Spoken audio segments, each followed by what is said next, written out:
Aqui no Além da Notícia de hoje, você que está acompanhando, tenho certeza, já telefonou para alguém, porque o tema de fato é daqueles encantadores, embora seja também daqueles que causam tantas dores. Mas vamos lá. Um exame de sangue pode prever com precisão o aparecimento da doença de Alzheimer, de acordo com pesquisadores americanos.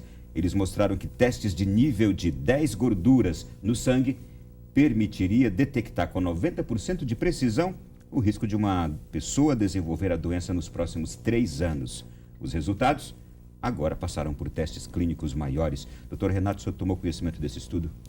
Bom, eu tive a felicidade de participar até de uma reunião com pesquisadores e planejadores americanos, onde esse assunto fazia parte. A possibilidade de um diagnóstico precoce, ela é real. Ela é real e tenho a impressão estará disponível em 2 anos. E muitas vezes, às vezes não dosando tantas gorduras, mas às vezes dosando um único elemento, como está sendo feito. Então, a possibilidade do diagnóstico precoce é real. Eu tenho dúvidas se a possibilidade de diagnóstico precoce ela será essencialmente benéfica. Seria a minha pergunta, no que poderia ajudar? Eu acho que quando solicitada por um profissional consciente, um profissional que tenha não apenas a formação científica, mas uma formação humanitária, pode ser que ajude. Agora, quando esse exame estiver disponível e aquela consulta de 15 minutos, eu estou esquecido, você faz o exame e voltou, olha, você tem Alzheimer e isso vai ser um impacto muito negativo das pessoas, porque ela não tem a doença, mas já soube que tem e o futuro ela entende que é ruim. Devo lembrar também que o primeiro suicídio numa época que nós tínhamos o suicídio assistido nos Estados Unidos, um médico maluco resolveu ajudar as pessoas a suicidar. A primeira suicida foi uma mulher de 50 anos que tinha o diagnóstico de Alzheimer. Assim, eu não quero passar pela estrada da humilhação, eu prefiro morrer. Então, há todo um dado, um positivo de possibilitar a prevenção, o incentivo, a participação, e o negativo, que é o rótulo. Você tem Alzheimer, você vai se transformar num grande problema. E isso pode ter um impacto. E há uma analogia que a gente pode ser feita em medicina. Hoje em dia, eu creio que grande parte dos homens que estão nos assistindo sabe que existe um exame chamado PSA, para avaliar o câncer de próstata. Hoje em dia, o próprio paciente peça ao médico, eu quero saber o meu PSA, para saber se eu tenho ou não câncer de próstata. Após 20 anos no mercado, a avaliação desse exame não diminuiu a mortalidade por próstata, por câncer de próstata, não diminuiu, mas aumentou a mortalidade por procedimentos associados ao diagnóstico do câncer de próstata, biópsias, por exemplo. Então é o seguinte, qual é o efeito desse exame? Relativo. Não constituiu apenas um progresso, foi um progresso e complicações. A mesma coisa nós teremos um diagnóstico precoce de Alzheimer. Pode ser um avanço e pode ser um atraso. Quero fazer uma perguntinha de escola de 1º grau. Uma pessoa muito esquecida hoje na sua juventude, quer dizer que vai ter Alzheimer? Não quer dizer. Mas a gente não pode fazer esse prognóstico, não é? Já que a memória, como já estivemos conversando aqui, sofre a interferência, o efeito de diversos aspectos da nossa vida, não é? Aspectos emocionais, talvez também o desenvolvimento dessas habilidades intelectuais, não é? Para a memória. As pessoas, algumas têm mais capacidade de memória do que outras. Há pessoas que dependem disso para o seu sucesso profissional e podem melhorar a sua capacidade de memorização, não é? Veja, nem todo mundo, talvez eu não, posso decorar um texto que um ator deve decorar para representar no palco. Ele desenvolveu uma certa capacidade mnemônica, não é? Uma capacidade de memorizar aquela informação que talvez seja maior do que a da maioria das pessoas. Então, a memória é uma habilidade que pode ser trabalhada, pode ser desenvolvida. mas há diversos aspectos que interferem nesse funcionamento. A memória, é preciso dizer, ela é composta, o termo que nós utilizamos de memória, na verdade, descreve uma série de processos que têm muitas particularidades. É uma memória das imagens, uma memória visual, é uma memória do que nós ouvimos, é uma memória daquilo que foi sendo acumulado ao longo de nossa vida, ou é memória daquilo que nós passamos há pouco, não é? Para não usar os termos técnicos exatamente, de memória de curto prazo, memória de trabalho, ou memória de longo prazo, mas há diversos componentes da memória. E quando a gente diz que, bom, memória é um primeiro sintoma, a falha da memória é o primeiro sintoma na doença de Alzheimer, é preciso dizer também que essa memória recente, essa é a que é mais evidente, não é? O esquecimento daquilo que talvez, bom, o que foi que você almoçou hoje? O que foi que você tomou no café da manhã? O que foi que nós conversamos agora há pouco? A pessoa passa a manifestar essas dificuldades com a memória recente, mas ela preserva por um certo tempo, por um longo tempo, as memórias mais antigas, que estão ali sedimentadas, fazem parte da história daquela pessoa, a memória autobiográfica, não é? A minha memória da minha própria vida, de tudo que eu vivi até hoje. Então isso, há diferentes formas então da interferência da memória. Agora, uma pessoa que desde a juventude teve dificuldades, é preciso saber exatamente ao que atribuir, não é? Essa dificuldade de memória. Muitas vezes a queixa da memória também, por ser o processo cognitivo mais conhecido das pessoas, as pessoas se queixam de memória quando, na verdade, elas podem ter uma dificuldade de atenção, não é? E que se manifesta também pelo esquecimento, mas as pessoas podem ter outras dificuldades que resumem chamando de memória. Tudo bem. Deixa eu puxar aqui para um lado nada a ver. Doutor Renato, nós falamos aqui agora há pouco do envelhecimento, que o senhor disse, é uma conquista e um desafio. Todavia, nós temos hoje uma baixa taxa de natalidade, que também promove este envelhecimento maior. Como é que o senhor analisa isso? Por exemplo, não existem políticas hoje que favorecem, por exemplo, as famílias a terem mais filhos, e isto poderia tornar nossa sociedade, ou qualquer sociedade, em qualquer estado, uma sociedade que envelhecesse menos, mesmo considerando o envelhecimento algo positivo. Nós temos uma baixa taxa de natalidade hoje. A taxa de fecundidade do Brasil está ao redor de 1,85. É abaixo de 2. Para que nós possamos manter a população, nós teríamos que ter uma taxa de fecundidade de 2,1. O que quer dizer isso? Quer dizer que em 40 anos a população brasileira vai começar a diminuir. Porque a da Espanha já está diminuindo, a da Itália já está diminuindo. Diminuir e envelhecer cada vez mais. Cada vez mais. Onde é que nós vamos parar com isso? É a minha preocupação. Esse coeficiente, essa natalidade tão baixa, ela se deve a diversos fatores culturais, educação e tudo isso. Mas a pergunta que se faz é o seguinte: então nós devemos favorecer a natalidade? Alguns países estão fazendo. Sim. Você sabe que a Rússia tem um histórico de dominação sobre a Ásia e parte da Europa. A Rússia tem uma das coeficientes de fecundidade mais baixos do mundo.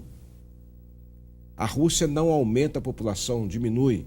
Agora, como pode um país que tem um histórico de imperialismo e um histórico de resistência à agressão também, é preciso lembrar esse lado da Rússia, como é que vai viver sem jovens na sociedade? E é um problema na Rússia, porque a mulher russa não quer ter filho. Assim como a mulher coreana não quer ter filho. Assim como a mulher italiana não quer ter filho, ou a espanhola. Na Rússia há uma cidade em que o prefeito instituiu o Dia da Natalidade. Ele queria instituir um dia onde pais e mães ficassem em casa, usando o período da estadia em casa para gerar filhos. É claro que isso acaba virando quase que uma piada, mas o problema da diminuição da fecundidade é um problema real. No Brasil, nós não estamos em condições ainda de convencer a população a ter mais filhos, porque a que seria convencida é justamente aquela que não pode ter mais filhos, é aquela que não tem recurso, não tem educação, não tem nada. Essa, aliás, continua tendo muitos filhos ainda, porque sabe que cada filho na escola vale uma bolsa a mais. Não é? Então, se no momento é difícil no Brasil, porque quem aumentaria seria quem não pode aumentar, eu não tenho dúvida que no futuro nós vamos ter que ter esse assunto na mesa, aumentar. A americana baixou e agora está aumentando. Não é? Mas a questão do número de filhos é uma questão que cada vez mais vai influenciar. E por um outro grande motivo, menos filhos, menos jovens e muitos velhos. Menos jovens, menos homens trabalhando ou mulheres trabalhando, menos contribuição para a Previdência Social. Menor contribuição, ausência de recurso a pagar a aposentadoria. Então, é uma equação que tende a não fechar. É um sinal, talvez, do progresso, ou digamos, do crescimento, não é, do país, entrar, talvez, nessa diminuição do aumento da população, não é? Eu penso que é um momento de transição da nossa sociedade, já que a nossa origem agrária, não é? Porém, um progresso que não está com um olhar responsável no futuro, hein? Sim. Mas veja, em determinado momento, isso foi talvez positivo, não é? Um indicador positivo do nosso desenvolvimento é essa diminuição da taxa de crescimento. Já que num país de mentalidade agrária e tudo, como historicamente foi, esse grande número de filhos é o que sempre foi desejado, não é? Porque na cultura, então, rural, ter mais filhos significa ter mais mão de obra, não é? Nós vemos um país que, historicamente, tem esse pensamento. Então, essa transição para uma sociedade moderna, desenvolvida, não é? O crescimento econômico e a entrada do Brasil como uma potência mundial, então, do ponto de vista econômico, de certo modo, essa diminuição é uma característica dos países desenvolvidos. Isso poderia ser visto dessa forma positiva. E, é claro, em algum ponto, alguma medida deve ser tomada para se equilibrar esse processo, não é?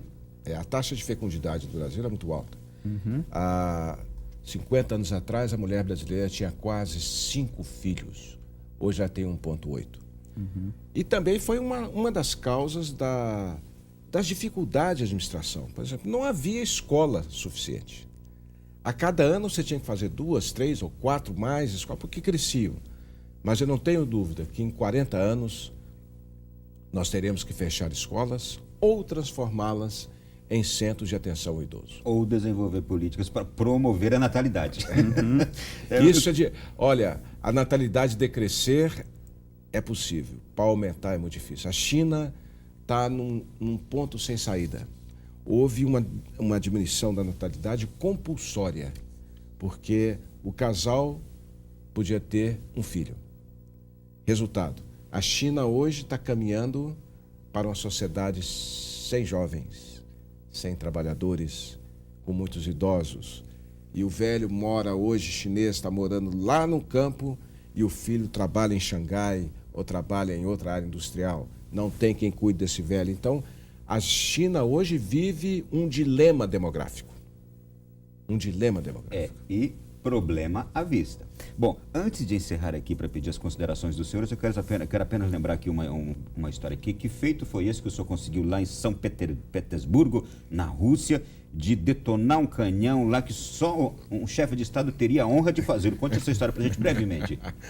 Muito obrigado por lembrar isso. Essa é uma história interessante. Eu tive o prazer de presidir uma associação internacional de gerontologia e geriatria. E foi feito um congresso na Rússia, em São Petersburgo. E os russos são muito agradáveis. E há uma tradição iniciada por Pedro o Grande, na fortaleza que leva o seu nome. De qual século? 17, né? Por aí, longe, Sim. né? De disparar um canhão ao meio-dia. Então virou uma tradição e as pessoas de São Petersburgo, elas até ajustam o relógio ao meio-dia. E é uma tradição reservada aos chefes de Estado. E quando teve esse congresso, os colegas russos falaram, olha, nunca veio nenhum presidente brasileiro aqui não, e não vai vir. Então, o nosso presidente é brasileiro, ele vai disparar.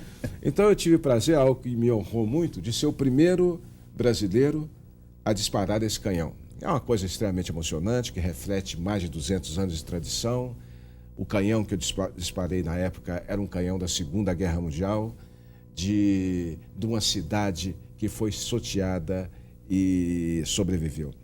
A vida me deu muitos momentos de felicidade e satisfação. Esse eu guardo com muito carinho. Prazer tê-lo aqui, muito obrigado. Obrigado, viu? Doutor Gilberto, por favor, suas considerações finais a respeito também de tudo que conversamos. Muito bem, foi uma oportunidade muito grande, eu agradeço esse convite de vir, né, e falar sobre essas questões e espero poder ter ajudado as pessoas a observar, então, esse contato com os pais, com as pessoas idosas na nossa sociedade. Eu acho que essa é a ideia que eu gostaria de transmitir, de falar. Aprender a conviver com a pessoa idosa talvez seja um grande desafio na nossa cultura, não é? Sempre o foi em diversas outras culturas. Como aprender a lidar com as pessoas idosas, como aprender a lidar com a própria velhice, com esse processo pelo qual todos nós passaremos, não é isso que a gente espera. E me parece que a gente não se prepara muito ao longo da vida para lidar com isso, não é? Seja para lidar com o pai, com a mãe, com os familiares, ou pensar no próprio envelhecimento, como vai ser esse processo, não é, ao longo da nossa vida.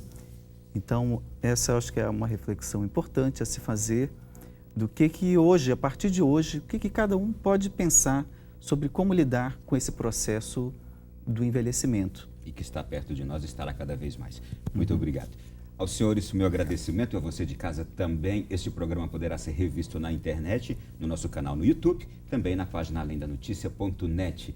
Se Deus quiser, voltaremos semana que vem, com outro tema também de grande interesse. Mas depois de hoje, eu estou aqui impactado. Obrigado pelos meus convidados aqui. Fique com Deus, boa noite, bom sono e até semana que vem.